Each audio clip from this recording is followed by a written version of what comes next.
Que a paz de nosso Senhor Jesus Cristo seja com todos nós. Vamos orar?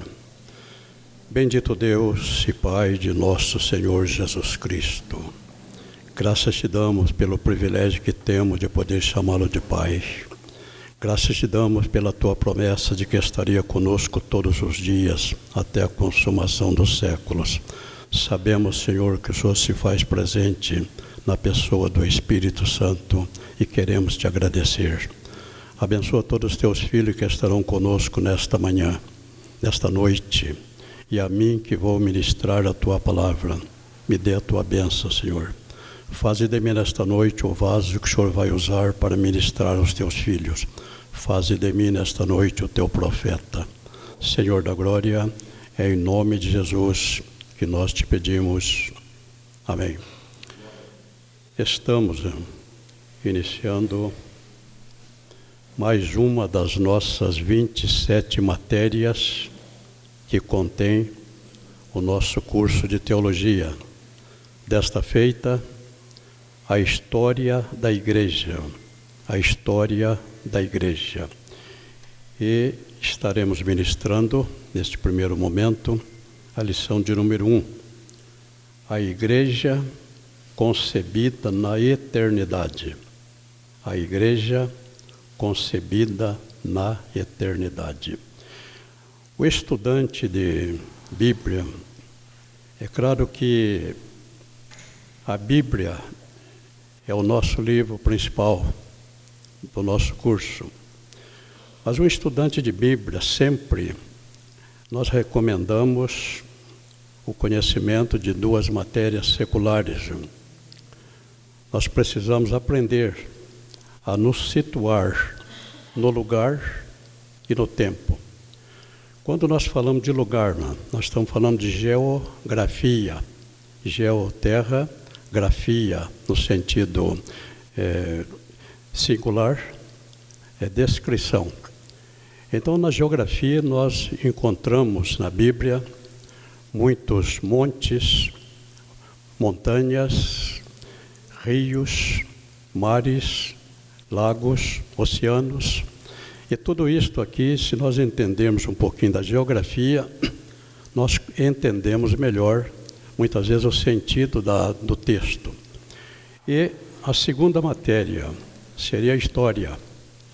A história fala do tempo.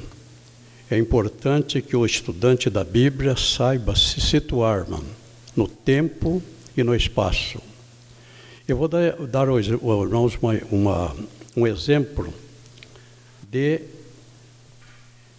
onde muitos erram por não conhecer a geografia.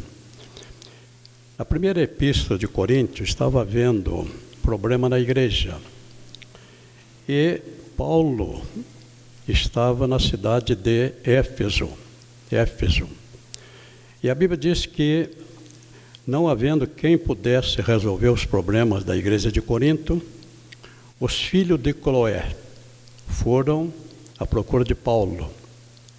Mas se nós não temos o conhecimento de geografia, nós não entendemos a difícil missão desses homens.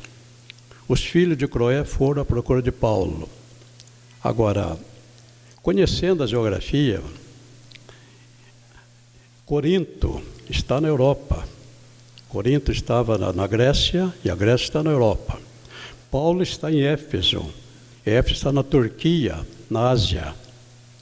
Para ir de Corinto a Éfeso, precisava atravessar o mar Egeu.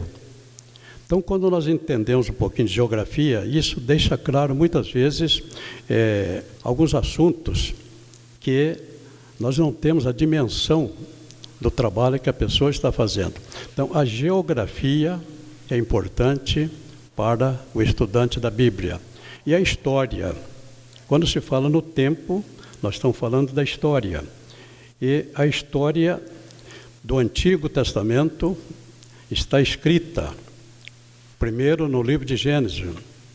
Gênesis, um livro com 50 capítulos, conta a história da criação do mundo. da criação do homem, do desenvolvimento da humanidade, e ele conta a história através de 11 personagens, 11 homens: Adão, Abel, Sete, Noé, Abraão, Isaque, Jacó e José. Nesse período aí, de Adão a José, nós temos um tempo de Adão a José, são cerca de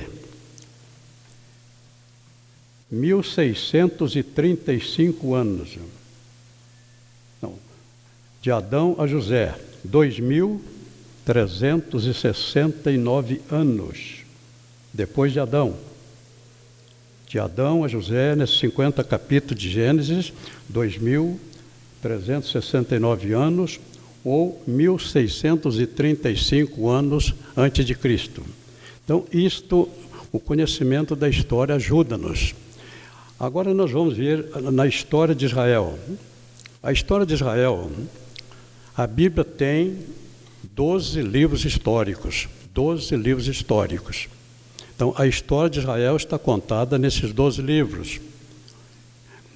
Josué, Juízes, Rute, 1º e 2º Samuel, 1º e 2º Reis, 1º e 2º Crônicas, Esdras, Neemias e Esther. Então, nesse período aqui, são 229 capítulos, 229 capítulos para contar essa história. E ainda nós temos a história secular. Além da Bíblia, nós temos a história secular. Homens, grandes escritores, grandes homens escreveram muito sobre a história do Antigo Testamento. E nós destacamos aqui um escritor. Esse escritor é judeu, Flávio Joséfo, judeu, nascido em Jerusalém. Seus pais eram da tribo de Levi e profundos conhecedores da palavra de Deus. E os seus pais ensinaram a Joséfo toda a palavra, todo o Antigo Testamento, que é o livro dos judeus, todo o Antigo Testamento. Então Joséfo, mais tarde, se tornou escritor e escreveu a história de Israel. A história de Israel contada por José durante todo o Antigo Testamento. São 1570 páginas. 1570 páginas. Porém, os judeus, eles não aceitam o Joséfo. Joséfo se aliou aos romanos e os judeus não tinham relacionamento com ele. Mas ele deixou um grande legado histórico, inclusive o período interbíblico. Ele descreve o período interbíblico na sua história. Esse período de 400 anos, entre o livro de Malaquias e o Evangelho de Mateus. Ele conta toda a história dos Macabeus. Então, é um livro que o estudante da Bíblia, tendo esse livro de Joséfo, ajuda bastante nos seus estudos. E nós vimos aqui a história, dois objetivos da história, dois objetivos. Por que nós devemos conhecer a história bíblica? Não somente a história bíblica, mas também a nossa história. A história bíblica, primeiro objetivo, conhecendo o trabalhar de Deus através da história, isso vai fortalecer a nossa fé, E o segundo objetivo, isso vai nos dar a certeza de que a palavra de Deus sempre será cumprida. Eu vou abrir aqui um parêntese para mostrar contar a história do povo de Deus, Israel, que era no passado e ainda no presente o povo de Deus Pai. Israel é o povo de Deus Pai. O que Deus fez por Israel, Jesus está fazendo pela igreja. Então, conhecendo o que Deus fez por Israel, nós vamos fortalecer a nossa fé de que tudo que está escrito a respeito da igreja realmente teve e terá o seu cumprimento. A história de Israel, vamos começar lá no capítulo 10 de Gênesis, quando, através de Nimrod, se formou o primeiro império, o primeiro imperialista. Nimrod criou a cidade que depois veio a se chamar Babilônia. Nimrod criou Babel, depois veio a ser Babilônia. Vamos desenvolver aqui o trabalhar de Deus. Deus trabalhou na história. Deus trabalhou na história. O primeiro império mundial foi o Império do Egito. O Egito dominou o mundo de 1600 até o ano 900. Deus Pai vai usar o Egito para proteger o seu povo. Israel se desenvolveu no Egito durante cerca de 400 anos. Foi durante 400 anos, o Egito, o maior império da terra, foi usado por Deus para proteger Israel. 400 anos depois, Deus tira Israel do Egito. E no Sinai, Deus vai formar a nação de Israel. No Sinai, Deus vai formar a nação de Israel. E essa nação, entrando na terra, vai ser governada por juízes. Deus levantava juízes. E foram 15 juízes. O primeiro Otoniel, o último Samuel. Então, durante todo esse período do juízo, do ano 1425 a 1050, Deus trabalhou em favor de Israel através do governo dos juízes. No ano de 1050, Israel pede um rei e Deus vai atender o pedido de Israel. Israel, a partir dali, será uma monarquia. E o chefe da monarquia é o rei. Então Israel vai ser governado, vai ter o primeiro rei Saul, de 1050 a 1010, o segundo rei Davi, de 1010 a 970, e o terceiro rei Salomão, de 970 a 930. Isso é a história do Antigo Testamento, é coordenada por Deus, sempre em favor do seu povo. Em 930, o reino de Israel é dividido em dois reinos. O reino do norte fica com a capital em Samaria e é formada por 10 tribos. O reino do norte teve 19 reis, todos idólatras. 19 reis, todos idólatras. Agora Deus vai usar a Síria. Deus vai usar a Síria. A Síria derrubou o Império Egito e agora Deus vai usar a Síria. A Síria dominará o mundo do ano 900 até o ano 612. Deus vai usar a Síria para acabar com o Reino do Norte. No ano 722, toda a população, inclusive o seu rei, o último rei Oséias, o último dos 19 reis, foram levados para a Síria e o reino acabou. Sempre Deus usando a história. Agora Deus, no ano 612, a Síria cumpriu a sua missão. Deus levanta o Império de Babilônia, no ano 612.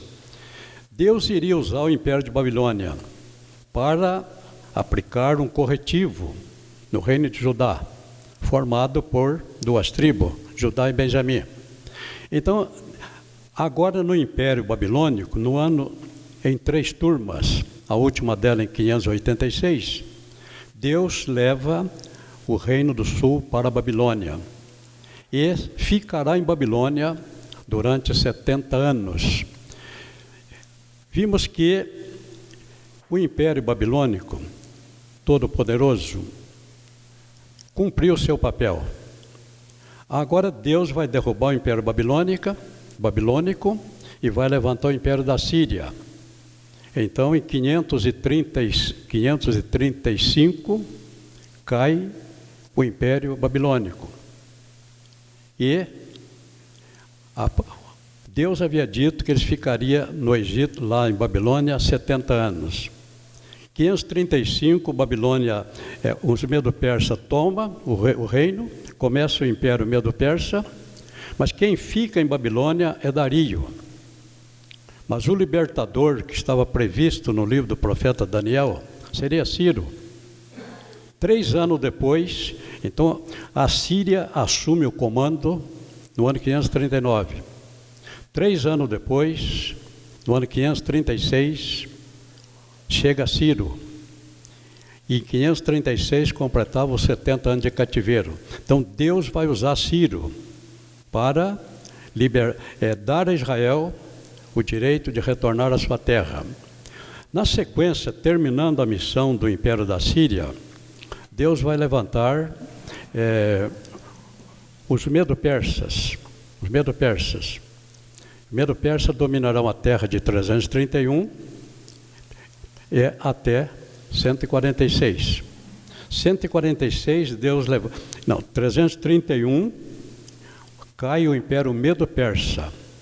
E Deus coloca no poder o Império Grego. Esse Império Grego durará de 331 até 146. Em 146 cai o Império Grego.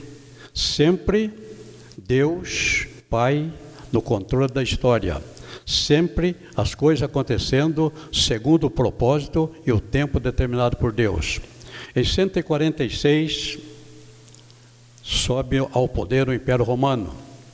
O todo-poderoso Império Romano, o mais poderoso império levantado. Esse império dominou o mundo. Esse império era formado por 30 legiões de soldados. Cada legião tinha uma média de 6.000 soldados. Soldado muito forte. E a altura mínima de 1,74 m. Esse soldado em deslocamento carregava um peso entre armamento de cerca de 40 quilos. Esse exército, o mais poderoso, seria, do ponto de vista humano, imbatível. Então, é neste período do Império Romano, que nós vamos entrar aqui na nossa história. A importância do conhecimento da história. A importância do conhecimento da história. O que Deus Pai fez por Israel, Jesus está fazendo pela igreja. O que Deus Pai fez por Israel, Deus Pai cuidou de Israel, levantou reinos, derrubou reinos, tudo isso em função de um povo. E esse povo era o povo de Deus. Israel é o povo de Deus Pai. Agora então,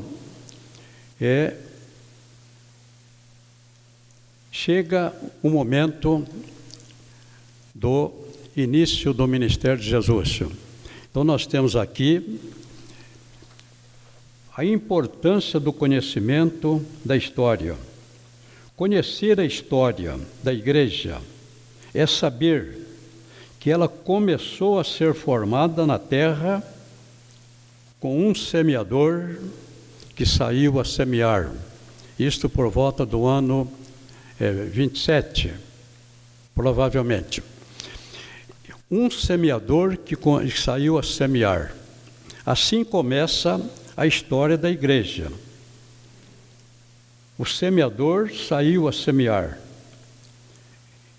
E o Senhor Jesus, ele vai contar, ele vai resumir a história da igreja em 7 parábolas. 7 parábolas. Essas 7 parábolas estão aqui descritas no capítulo 13 de Mateus. Capítulo 13 de Mateus. Sempre quando se fala em sétimo, nós estamos falando do número completo. 7 é o número de Deus, é o número da perfeição. Então, o Senhor Jesus, a história da igreja, Jesus desenvolveu esta história preventivamente, profeticamente, em 7 parábolas. A história da igreja começa aqui com um semeador que saiu a semear. A primeira das 7 parábolas é a parábola do semeador. Um semeador saiu a semear. Então aqui ele começa. A parábola do semeador, capítulo 13 de Mateus.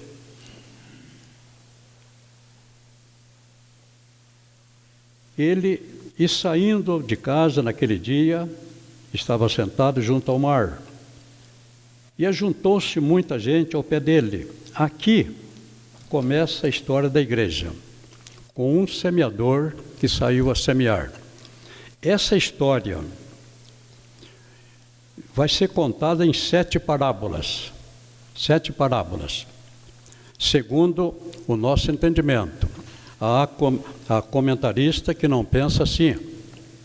Eu desenvolvi o meu conhecimento através dos pais da igreja, através dos pais da minha igreja, a Igreja Evangélica Assembleia de Deus. Eu aprendi com homens, profundos conhecedores da palavra de Deus. É instrumento de Deus que vieram dos Estados Unidos para ensinar aqui no Brasil. Eu aprendi com Lourenço Olson, eu aprendi com o Bernardo Johnson, eu aprendi com esses pioneiros, profundos conhecimentos da palavra. E eu aprendi com eles que a história da igreja está contada aqui no capítulo 13, através de 7 parábolas. Ela começa com um semeador, sozinho. Um semeador saiu a semear. Pronto. Mas ela vai terminar com a 7ª parábola, que é conhecida como sendo a parábola da rede. A parábola da rede. E nós temos aqui na parábola da rede, que rede, mares, mar, fala de povos, nações. Obrigado. Você terá a sua recompensa. Você está dando um copo d'água a um homem de Deus. Não ficará sem a sua recompensa. Então, se nós entendemos isto, a história da igreja começou com um semeador, parábola do semeador, e vai terminar com a parábola da rede. A rede, quando nós falamos de mar, nós estamos falando de povos, nações. Então, a rede, eles pescavam com rede, o barco ia puxando as redes. Então, mares fala de povos. A rede representa o Evangelho. E os pescadores, nós, professores, ensinadores, que ministramos a palavra. Então, a rede ela vem puxada por um barco. Todo peixe que estiver na frente, a rede pega. Todo peixe que estiver na rede, a rede pega. E naquela época, eu posso garantir para vocês que as redes não eram controladas por controle remoto. As redes não eram controladas por controle remoto. Quando vinha um cardume de peixe pequeno, a rede não desviava, não. A rede ia pegando quem estava na frente. E pegava peixes bons e peixes ruins. Os peixes ruins, você encontra descrito no livro de Levítico, nós temos a relação do chamado peixes ruins. Levítico capítulo 11, versículo 9 e 10. 2 características do peixe ruim. Peixe sem escama e sem ferrão. Sem escama, sem ferrão. Esse peixe era ruim. Nós temos como peixe da água doce, nós temos o mandi. Não tem escama nem ferrão. Nós temos a traíra, não tem escama nem ferrão. Nós temos, são peixes de couro. Esses peixes Deus proibiu que Israel comesse. Era considerado peixe ruim, imundo. Até hoje, o judeu não come. Então, a rede, ela pega o que está na frente. Ela pega o peixe bom, ela pega o peixe ruim. E a separação não é feita no mar. Aqui se diz que a separação, na parábola da rede, vai ser feita quando a rede for puxada do mar. E nós estamos falando nesse momento do arrebatamento da igreja. Quando a rede for puxada do mar, nós estamos falando do arrebatamento. Agora sim, hoje o evangelho está sendo pregado, há muitas conversões e há muita gente que aceita o evangelho sem conversão. Ele não nasceu de novo, mas ele é batizado nas águas, ele se torna membro da igreja e ele está entre nós. Então, entre nós, na minha igreja, nós podemos encontrar, sem dúvida, isso é cumprimento da palavra, crentes salvos, crentes que passaram pelo processo do novo nascimento. E podemos encontrar crentes que não passaram pelo processo do novo nascimento, mas foram batizados nas águas e se tornaram membro da igreja. Então nós temos na igreja o peixe bom e temos também o peixe ruim. Mas a separação não é para ser feita agora não. O pastor não está autorizado a fazer essa separação, até porque ele não sabe distinguir. Ele não vê a presença do Espírito Santo que habita no coração do crente salvo. Então, o pastor não tem como. Às vezes a gente até dá para identificar, mas a Bíblia nos diz para não julgar, não julgueis. Então nós não somos juízes, mas é certo que na igreja, cumprindo esta parábola da rede, tem crentes salvos e tem crentes que também não são salvos. Mas a separação será feita quando a rede for puxada do mar. Agora está escrito que os peixes ruins serão jogados de volta no mar. Os peixes ruins que estão na rede serão jogados de volta ao mar. E os peixes bons serão colocados no cesto, num lugar seguro. Assim vai terminar a história da igreja, que o Senhor Jesus sintetizou através de 7 parábolas. Então aqui, tudo começou com um semeador que saiu a semear. E na sequência aqui nós vamos ver que agora o texto 1 vai nos mostrar a importância do conhecimento. A importância do conhecimento. E a importância aqui nós destacamos 2. O fortalecimento da fé e a confiança de que a palavra de Deus terá cumprimento. A importância de que a palavra de Deus terá cumprimento. E vamos ver aqui, pelo texto 1,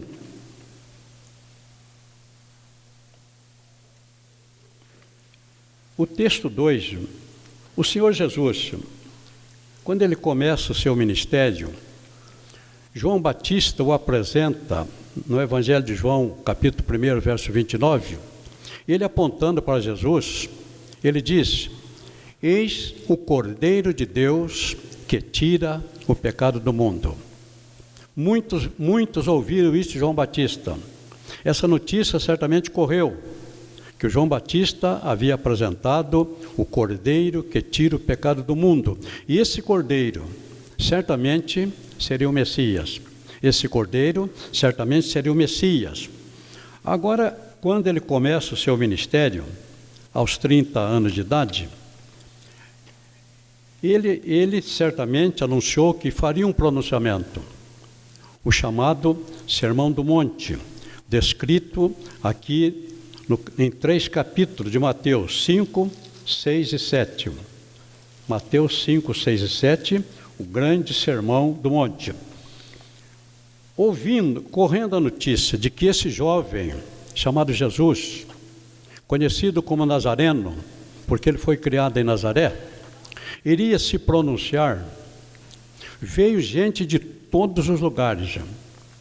Ali nesse monte estavam fariseus, saduceus, escribas, sacerdotes, doutores, homens do povo, curiosos. Todos queriam ouvir esse jovem para entender se ele era o Messias. O Messias é o grande sonho judeu. O grande sonho judeu era a vinda do Messias. E eles entendiam que com a vinda do Messias, o exército romano seria jogado no mar, no caso, o mar Mediterrâneo, aplicando o conhecimento da geografia. Mas quando Jesus começa o seu sermão, ele vai jogar um balde de água fria nos espectadores. Ele começa dizendo aqui: e abrindo a boca, os ensinava, dizendo: bem-aventurados os pobres de espírito. Bem-aventurados os pobres de espírito. Pobre de espírito fala de humildade. Pobre de espírito fala de humildade. Bem-aventurado os pobres de espírito. Pronto. Essa primeira expressão já começa a chocar. Jesus está dizendo que são felizes os humildes.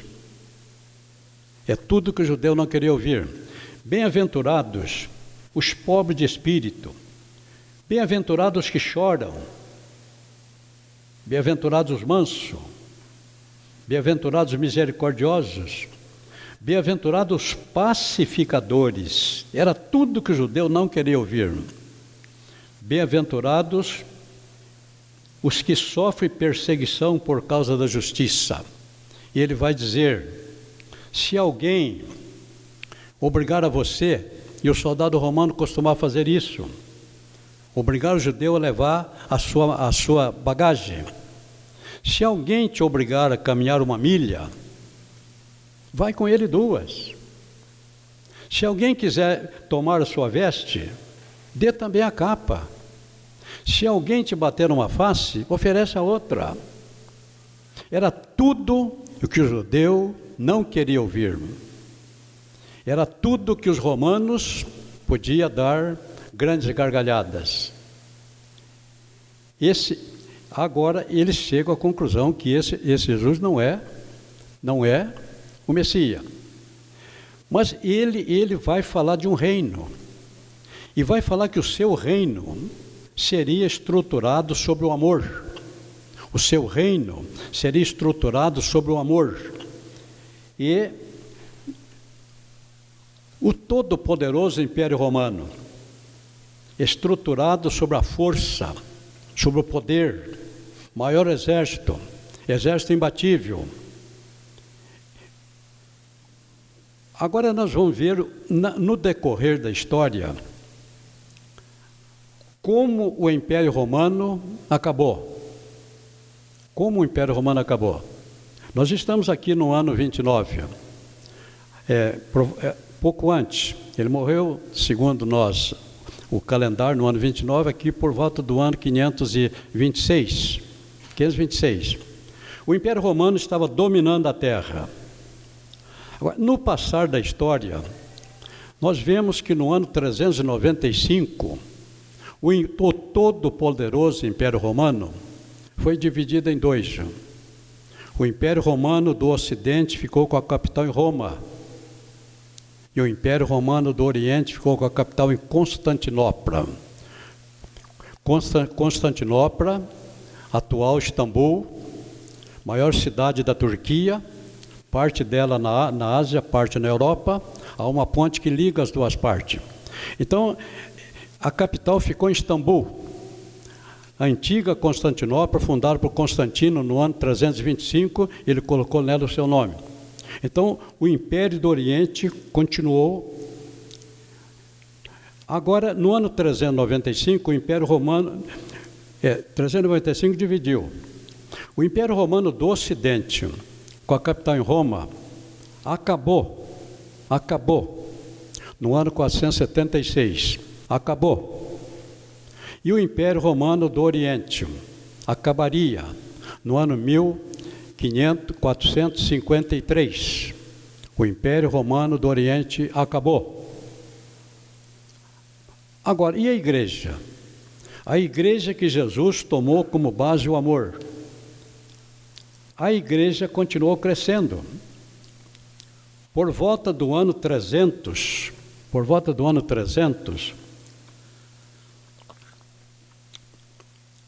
a igreja já contava 6 milhões de cristãos. 6 milhões de cristãos.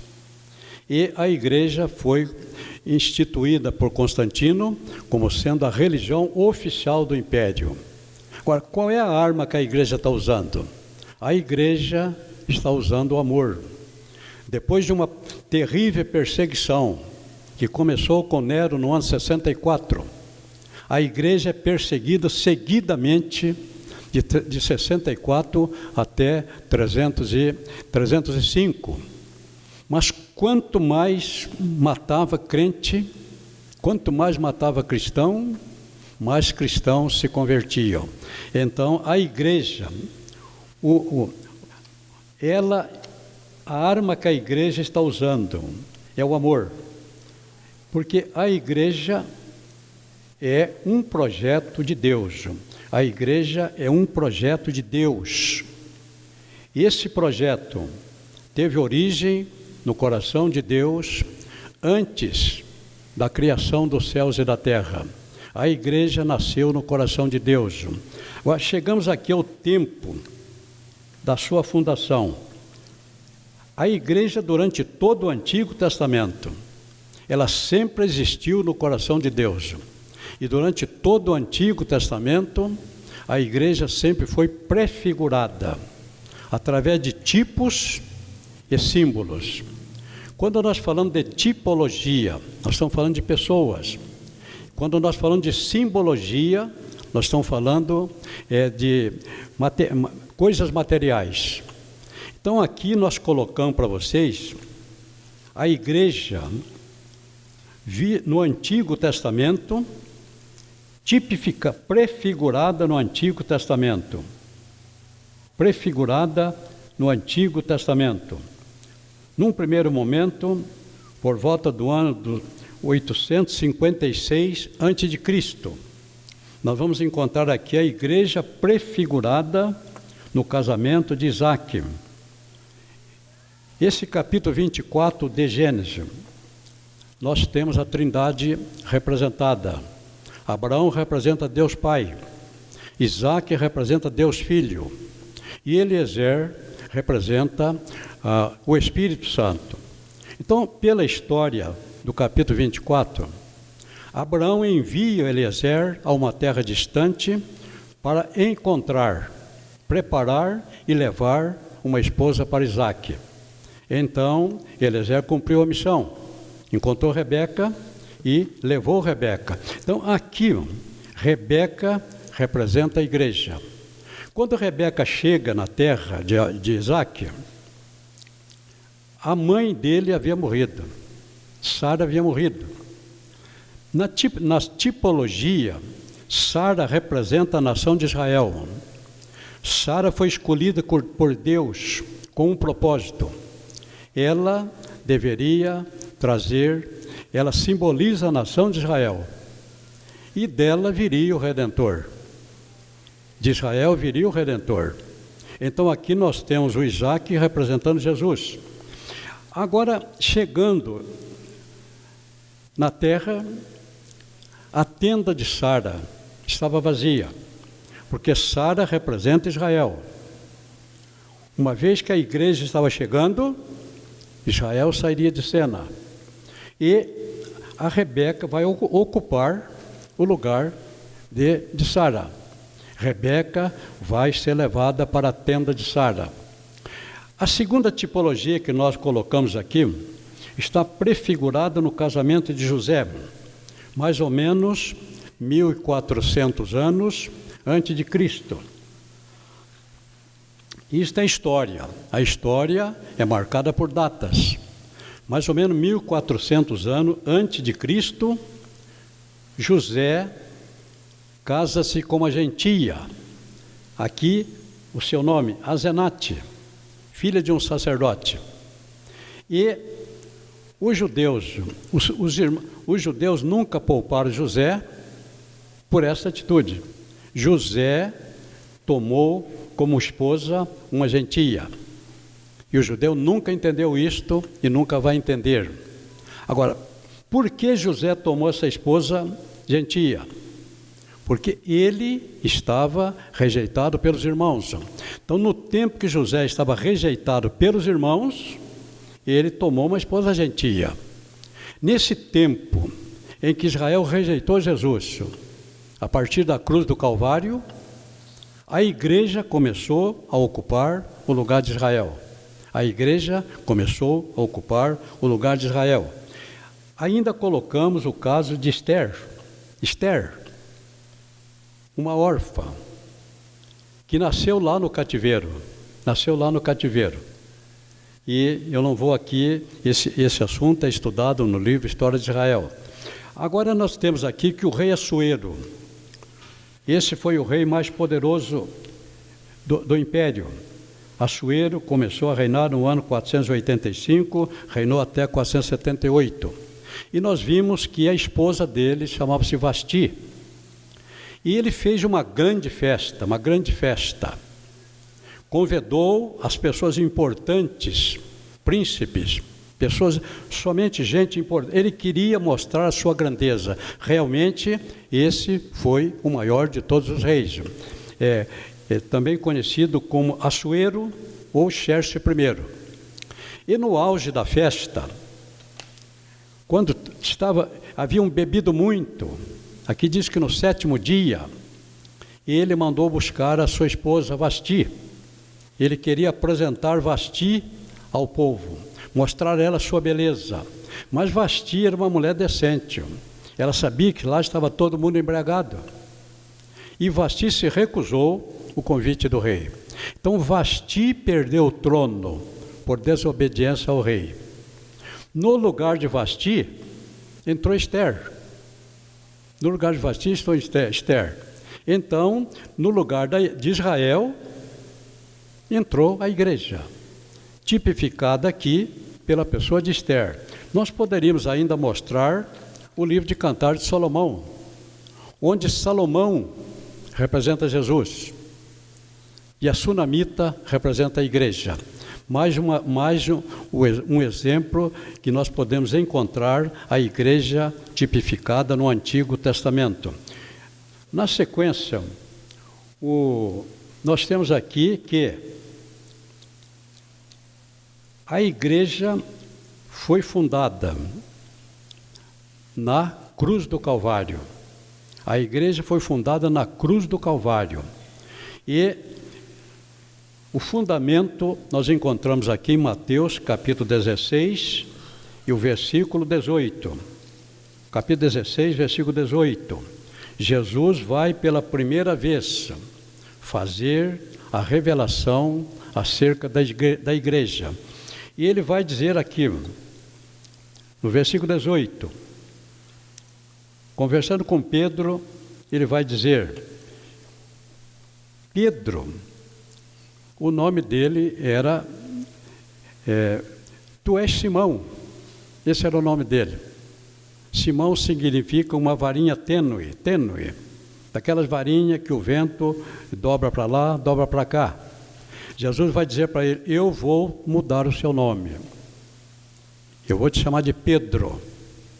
Uma varinha que vai se transformar numa pedra. E agora diz, tu és Pedro. Pedro no grego é Petros, uma pedra pequena. Jesus dizendo, tu és Pedro, você é uma pedra. Agora, Jesus diz sobre esta Petra. Agora no grego aparece a palavra Petra. Petros, Pedro, uma pedra pequena. Agora Jesus vai dizer, sobre esta pedra, pronome demonstrativo. Se Jesus tivesse dito sobre essa, Essa demonstra aquilo que está a uma certa distância. Se ele dissesse essa pedra, poderia ser Pedro. Mas ele usou o demonstrativo esta, sobre esta pedra, edificarei a minha igreja. Então, a igreja seria fundada no Calvário. No Calvário, o corpo de Jesus teria que ser colocado na terra. O corpo de Jesus teria que ser colocado na terra, porque é sobre ele que a igreja seria edificada. E vamos ver aqui na sequência, a sequência aqui onde nós estamos aqui pelo livro, para mostrar para vocês que agora, essa igreja, fundada na cruz do Calvário, seria inaugurada no dia do Pentecoste. Essa igreja fundada na cruz do Calvário, a igreja foi fundada na cruz do Calvário e foi inaugurada no Pentecoste, 50 dias depois, com a chegada do Espírito Santo. Então, agora, nós temos aqui Jesus, texto 4, Jesus, o fundador da igreja. Agora, quem é que fundou a igreja? O nome dele, Jesus recebeu o nome Jesus. Esse nome foi dado por Deus. O anjo disse a Maria, o anjo já veio com o nome, o seu nome será Jesus. Então, Jesus é o nome humano, e ele se chamava Jesus. Como Jesus, ele nasceu, ele cresceu, ele aprendeu uma profissão, ele trabalhou com José, aprendeu uma profissão, e quando José morreu, como primogênito, ele assumiu o comando da família. Ele era o filho mais velho, e o filho mais velho assumiu o comando. Então, como Jesus, ele tinha um corpo humano, ele era um homem. Como Jesus, ao começar o seu ministério, ele passou a chefia da família para Tiago, o irmão mais velho. Agora ele vai começar o seu ministério. Ele vai fazer grandes caminhadas a pé. Ele é Jesus. E como Jesus, ele precisava de recursos financeiros. E agora ele não podia trabalhar mais. Então ele era ajudado. A Bíblia fala de um grupo de mulheres, inclusive, que ajudava Jesus com dinheiro. E ele precisava de dinheiro. E ele precisava de alimento. E ele precisava de roupa. Ele tinha 12 homens na sua companhia. Certamente, ele era o responsável por essa equipe. Então, como Jesus, ele era um homem. Agora, quem é que fundou a igreja? Se Jesus fundasse a igreja seria uma empresa, uma instituição humana. Então, somente. A igreja seria material. Agora, então não foi Jesus que fundou a igreja, mas também não foi o Cristo.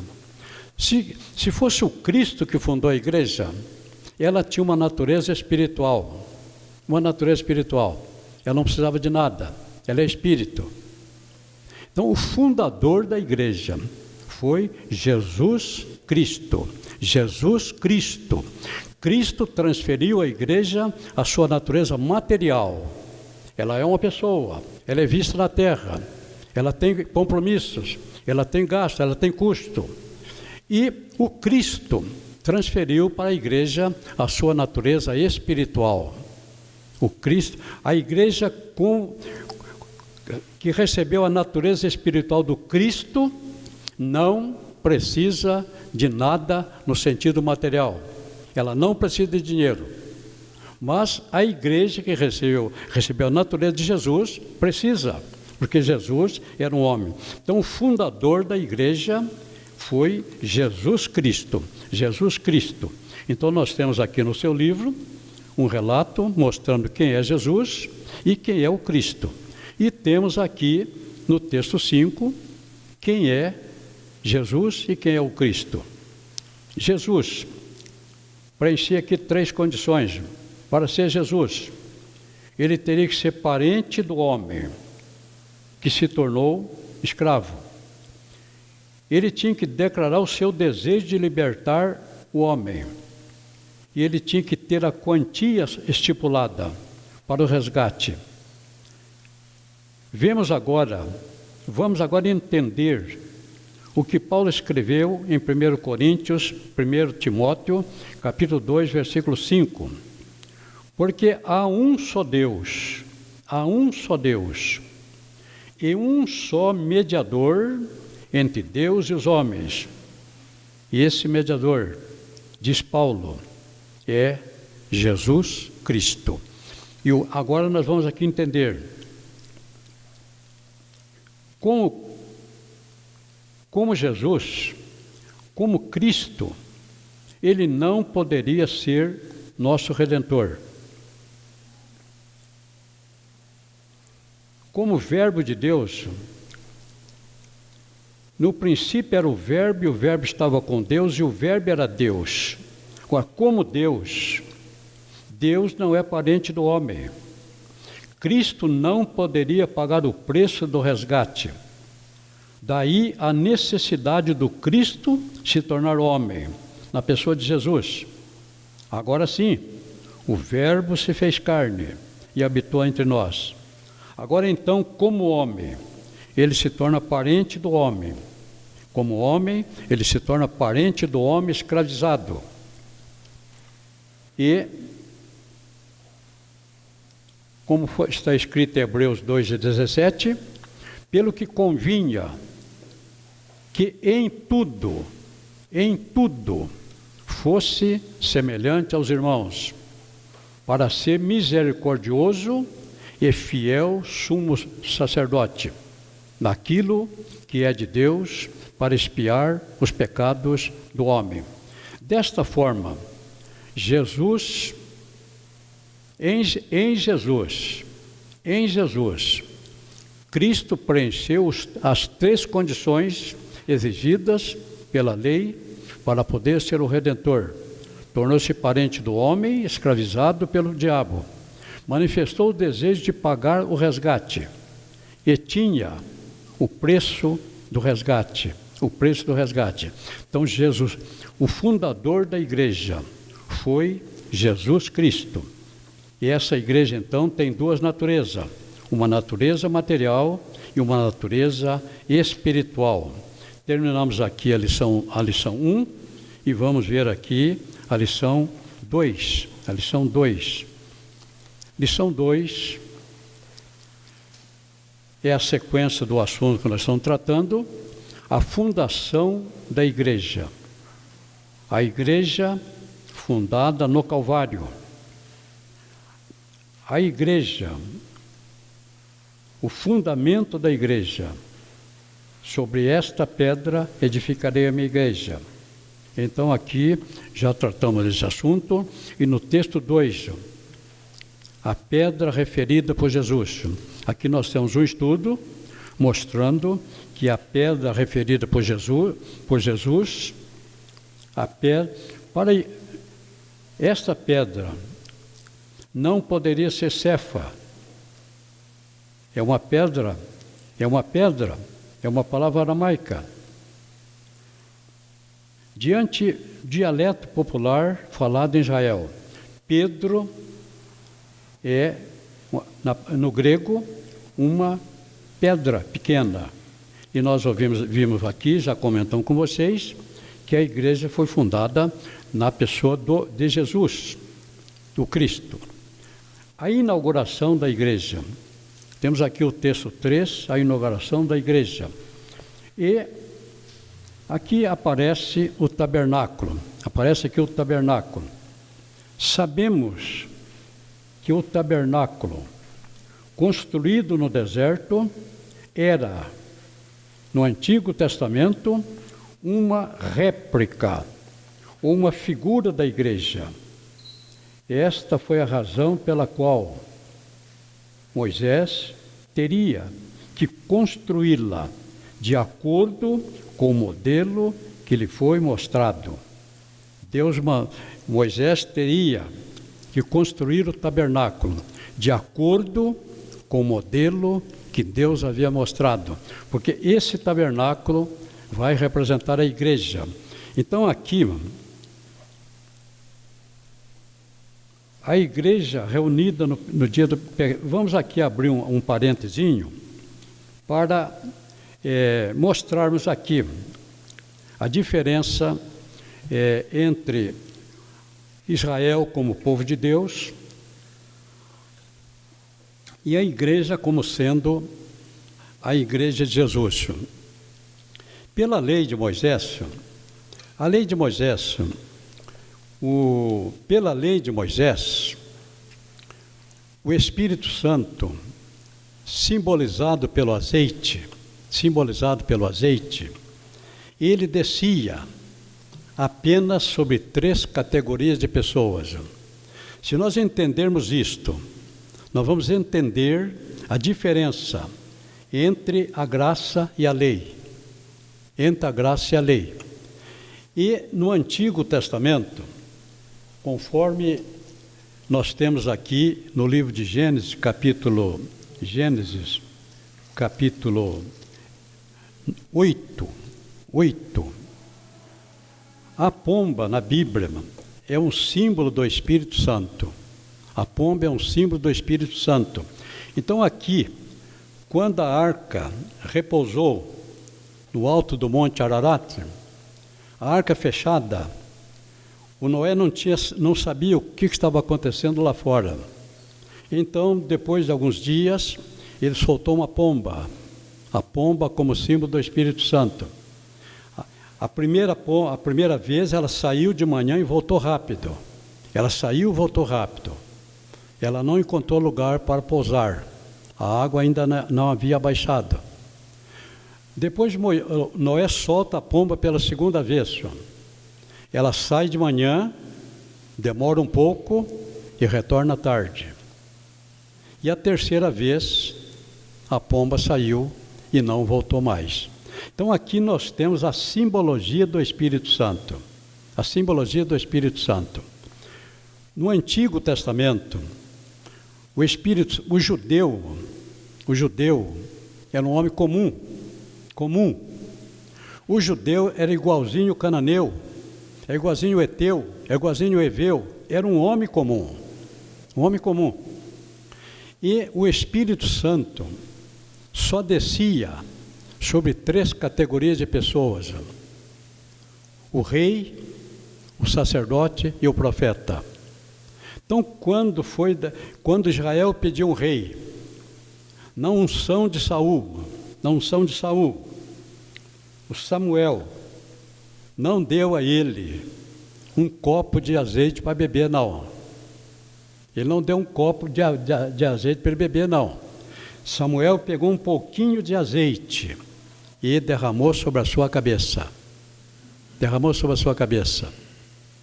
Quando precisava de um profeta, o cerimonial seria o mesmo. O sacerdote derramava um pouquinho de azeite na cabeça do profeta. E quando precisava de um profeta, um sacerdote, o cerimonial seria o mesmo. O azeite era colocado na cabeça. Mas, sobre os judeus, tirando essas 3 categorias, o azeite não era derramado nem na cabeça. O judeu era um homem comum. Então, se nós entendermos isto, nós vamos ver a diferença entre o judeu e o cristão. Judeu era um homem comum, igualzinho o cananeu, igualzinho o eteu, igualzinho o eveu. Mesmo os ungidos, o Espírito Santo não habitava neles. O Espírito Santo descia sobre eles. É a simbologia da pomba. Ele descia e voltava. Na terceira vez, ele desceu e ficou. O Espírito Santo veio para ficar, agora aqui no caso da igreja. Então, o judeu, sendo um homem comum, ele nunca conseguiu viver de acordo com a lei. Agora, a ética da graça A ética, hoje, o Espírito Santo não desce sobre nós. Ele não desce sobre nós. Ele habita em nós. Ele habita em nós. Isto acontece no exato momento do novo nascimento. No exato momento do novo nascimento. Como aconteceu na casa de Cornélio. Pedro estava ministrando a palavra de Deus. Quando a palavra de Deus está sendo ministrada, a fé salvífica, porque a fé começa e termina em Cristo. Ele é o autor e consumador da fé. Ele é o autor e o consumador da fé. Sem Jesus, ninguém será salvo. Então, quando o homem está ouvindo a palavra, a fé salvífica está disponibilizada para ele. Na casa de Cornélio, num determinado momento, eles creram. E naquele momento que eles creram, eles tomaram posse da fé salvífica. E o Espírito Santo passou a habitar dentro deles. Isso chama batismo no corpo de Cristo. Batismo, quando o Espírito Santo penetrou no corpo, aquele homem foi introduzido no corpo místico de Cristo, que é a igreja. Esse é o batismo no corpo de Cristo. O Espírito Santo habita dentro de nós. Dentro de nós. Agora podemos entender. A ética da graça é muito mais difícil de cumprir do que a ética da lei. Eu vou citar para vocês 2 exemplos apenas. O judeu não conseguiu cumprir a ética da lei. E a ética da lei, no caso de matar, dizia: não matarás. Pronto, é o que estava, não matarás. Ele não matou, ele brigou, espancou, mas ele não matou. Ele não matou. Pela ética da graça, nós podemos matar uma vida, no sentido espiritual, com uma palavra nossa. Com uma palavra você pode matar alguém. A ética da graça é muito mais exigente. O judeu podia bater no outro judeu. Eu não matei, não matou. Agora, se nós dermos um tapa no rosto de alguém, alguma coisa séria aconteceu. Então, a ética da graça, a ética da lei dizia: não adulterarás. Não adulterarás. O judeu não adulterou. Ele está lá com uma mulher, tal, Deus amasse, mas ele não adulterou. Agora, pela ética da lei, pela ética da graça, segundo a Bíblia, nós podemos adulterar com o próprio pensamento. Pelo próprio pensamento. Então, por que nós conseguimos viver a vida cristã e o judeu não conseguiu obedecer à lei? Se a ética da graça é muito mais exigente, como é que nós conseguimos viver a vida cristã? Agora nós vemos. Nós conseguimos, porque o Espírito Santo habita não apenas conosco, mas habita em nós, em nós. Então você tem dentro de você um poder muito grande, que fazendo uso dele, você pode viver a ética cristã. Você pode viver a ética cristã. Você pode até, quando alguém te bater numa face, o judeu não faria isso. Se alguém batesse numa face, ele batia nas duas do outro.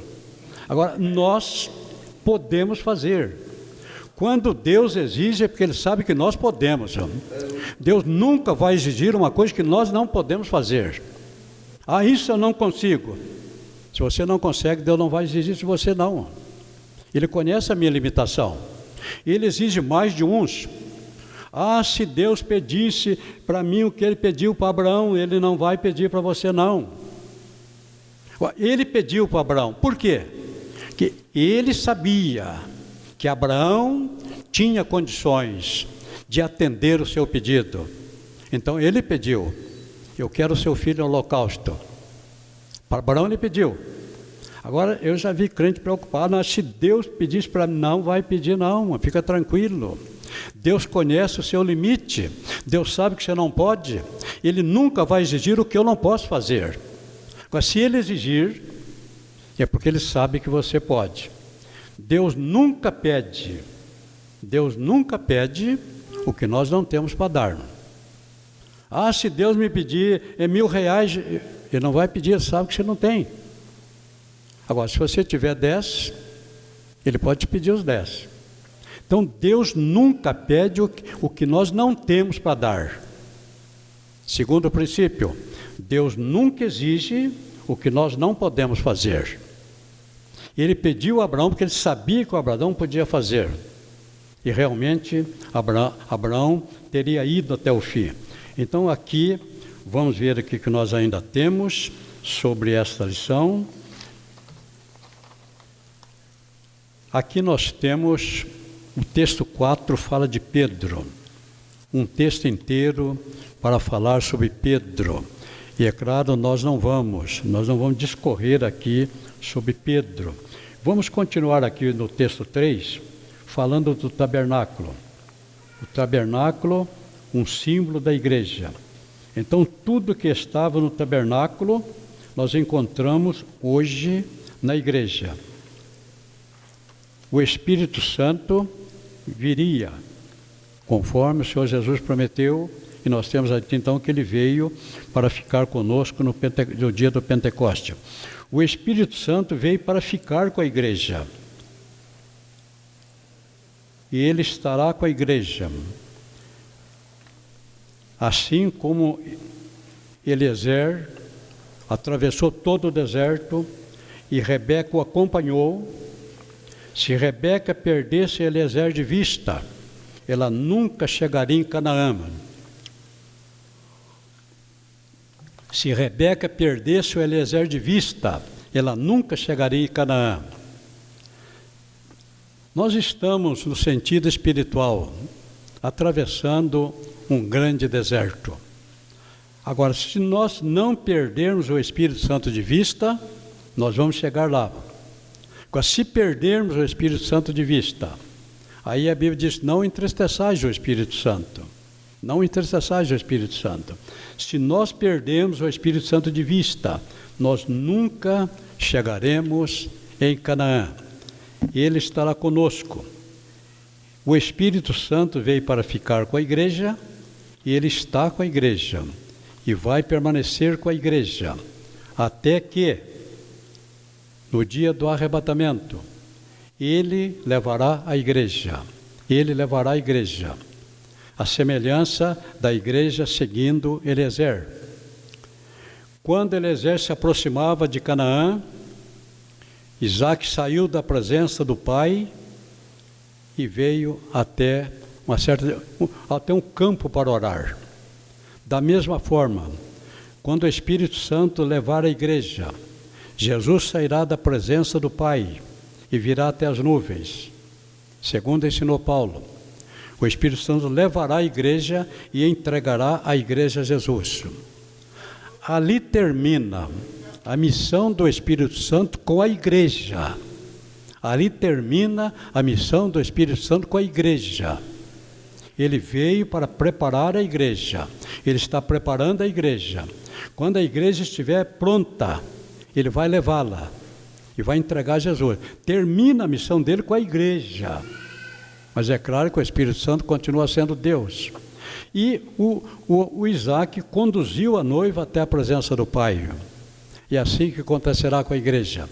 Jesus receberá a igreja nas nuvens e na sequência Ele vai levá-la até a presença do Pai. E certamente a entrada da igreja no céu será uma entrada triunfal. Alguém vai dizer: levantai, ó porta, as vossas cabeças, para que entre o Rei da Glória. Quem é este Rei da Glória? Alguém vai dizer: é Jesus. E a igreja estará entrando com Ele. Será uma entrada triunfal do céu. Não perca esse acontecimento, porque a partir dali nós teremos no céu 2 eventos. Nós estamos aqui na história da igreja, a história não terminou. E num primeiro evento acontecerá as bodas acontecerá o julgamento das nossas obras. Num primeiro momento, o julgamento das nossas obras. E num segundo momento, as bodas do Cordeiro. E terminadas as bodas do Cordeiro, 7 anos depois, a igreja retornará à terra. No capítulo 19 de Apocalipse, com poder e grande glória. Todos montados em cavalos brancos. Cavalo fala de poder, branco fala de pureza, de santificação. E ali depois a história da igreja continua e ela estará no milênio e depois por toda a eternidade no céu. Nós estamos aqui, fizemos aqui um resumo e não vamos prosseguir. Aqui tem muito assunto para falar de Pedro, mas vamos deixar o apóstolo Pedro, Pedro na história da igreja. Esse Pedro realmente foi um grande homem de Deus. Foi o homem que Deus usou no dia do Pentecostes para pregar a primeira grande mensagem pentecostal. E eu não vou comentar sobre Pedro, eu não vou continuar discorrendo aqui sobre o nosso assunto, porque esta é a última aula. E nesta última aula, certamente, vocês são humanos, depois de um ano vocês estão cansados, exaustos, querendo descansar. Eu tenho uma particularidade, eu não me canso. Nunca ninguém me ouviu dizer, eu estou cansado. Essa palavra não existe no meu vocabulário. Eu ensino apenas 10 horas por semana. São 40 horas 10 horas por semana. Eu dou aula segunda, terça, quarta, quinta e sábado. São 10 horas. 40 horas por mês. Completarei a semana, ainda no sábado, ainda tenho uma aula para ministrar. 440 horas de ministração da palavra durante um ano. 440 horas de palavra de ministração da palavra durante um ano. Agora, isto para mim não me cansa. Eu nunca vou dizer, eu estou cansado. Deus tem me abençoado. Deus tem me fortalecido. Deus tem me dado graça. E eu sempre vou ministrar a palavra de Deus, dando o melhor que eu puder. Eu sei que o meu melhor está muito longe da perfeição, mas eu continuarei dando o melhor que eu puder dar em prol da obra de Deus. Porque eu vou ter a eternidade inteira para descansar. A eternidade inteira para descansar. Então eu quero chegar no céu bem cansado, bem cansado. Isso é claro, nós estamos falando no campo da simbologia. Ninguém sabe como será a vida da igreja na eternidade. Nós podemos apenas imaginar.